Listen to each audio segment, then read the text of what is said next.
attention and gain understanding. I give you sound learning, so do not forsake my teaching.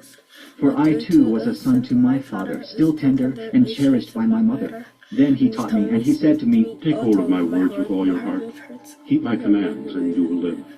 Get wisdom, get understanding.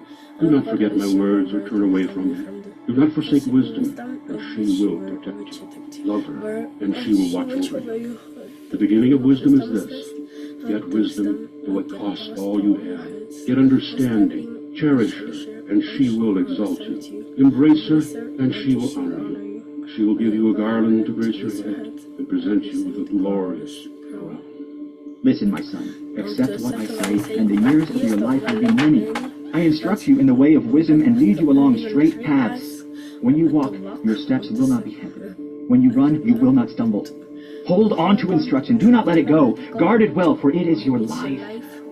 Do not set foot on the path of the wicked, or walk in the way of evildoers. Avoid it. Do not travel on it. Turn from it and go on your way, for they cannot rest until they do evil. They are robbed of sleep till they make someone stumble. They eat the bread of wickedness and drink the wine of violence. The path of the righteous is like the morning sun, shining ever brighter till the full light of day. But the way of the wicked is like deep darkness. They do not know what makes them stumble.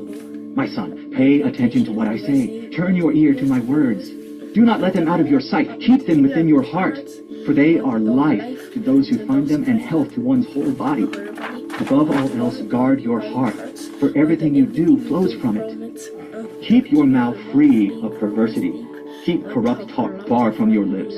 Let your eyes look straight ahead. Fix your gaze directly before you. Give careful thought to the paths for your feet, and be steadfast in all your ways.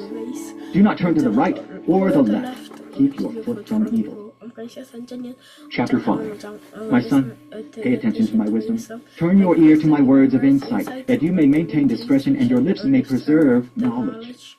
For the lips of the adulterous woman drip honey, and her speech is smoother than oil. But in the end she is bitter as gall, sharp as a double-edged sword.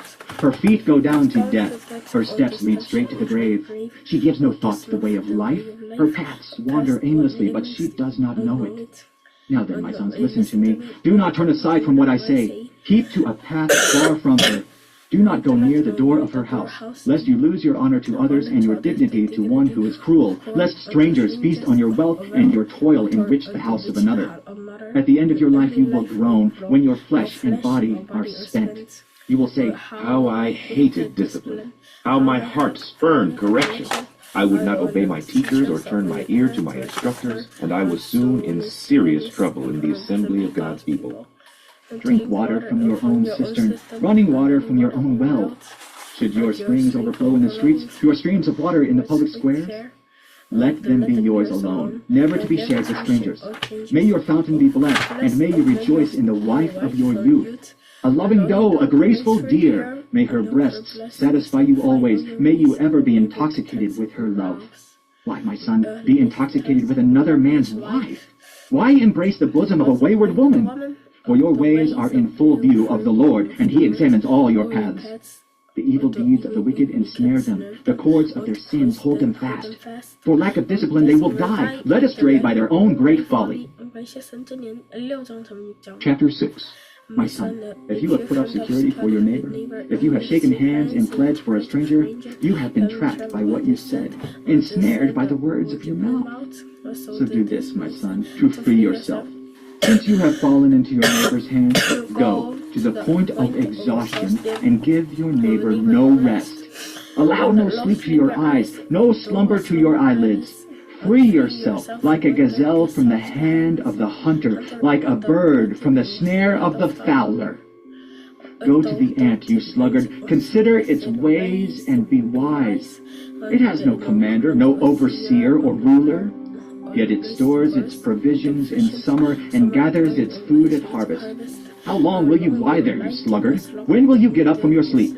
A little sleep, a little slumber, a little folding of the hands to rest, and poverty will come on you like a thief and scarcity like an armed man. A troublemaker and a villain, who goes about with a corrupt mouth, who winks maliciously with his eye, signals with his feet, and motions with his fingers, who plots evil with deceit in his heart, he always stirs up conflict. Therefore disaster will overtake him in an instant. He will suddenly be destroyed without remedy. There are 6 things the Lord hates, 7 that are detestable to him: haughty eyes, a lying tongue, hands that shed innocent blood, a heart that devises wicked schemes, feet that are quick to rush into evil, a false witness who pours out lies, and a person who stirs up conflict in the community. My son, keep your father's command and do not forsake your mother's teaching. Bind them always on your heart. Fasten them around your neck. When you walk, they will guide you. When you sleep, they will watch over you. When you awake, they will speak to you. For this command is a lamp, this teaching is a light, and correction and instruction are the way to life, keeping you from your neighbor's wife, from the smooth talk of a wayward woman. Do not lust in your heart after her beauty, or let her captivate you with her eyes. For a prostitute can be had for a loaf of bread, but another man's wife preys on your very life. Can a man scoop fire into his lap without his clothes being burned? Can a man walk on hot coals without his feet being scorched? So is he who sleeps with another man's wife. No one who touches her will go unpunished. People do not despise a thief if he steals to satisfy his hunger when he is starving. Yet if he is caught, he must pay 7-fold, though it cost him all the wealth of his house. But a man who commits adultery has no sense. Whoever does so destroys himself. Blows and disgrace are his lot, and his shame will never be wiped away. For jealousy arouses a husband's fury, and he will show no mercy when he takes revenge. He will not accept any compensation. He will refuse a bribe, however great it is.